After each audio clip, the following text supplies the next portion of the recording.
Sveiki bičiuliai, šiandieną vasario 13 Vilnius, ūkanota apsiniaukusi diena, rytas. Pabandžiau nustatyti, kiek Vilniuje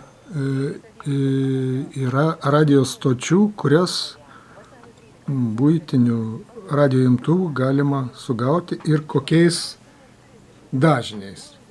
Todėl pradedame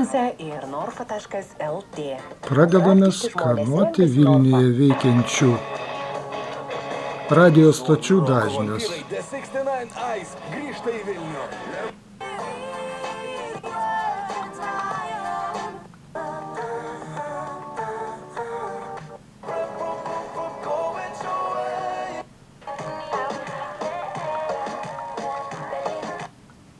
Diena turi tą tokią. We have been paradoxically or Valentín Enrique Iglesias, Hero. kalbam apie aukštasias technologijas ir kitų.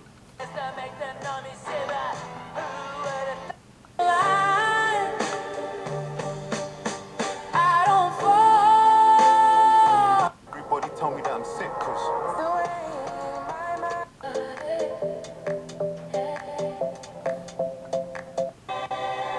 Naked, May Muller and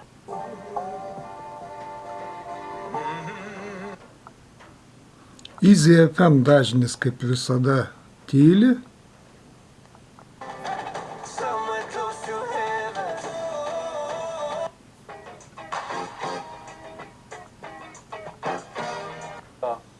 Tas naujasis puikus biurokratas.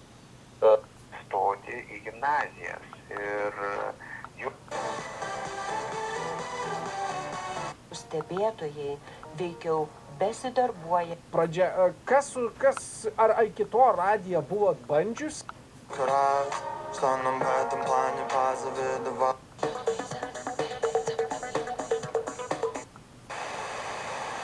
Na štai atrodo ir viskas.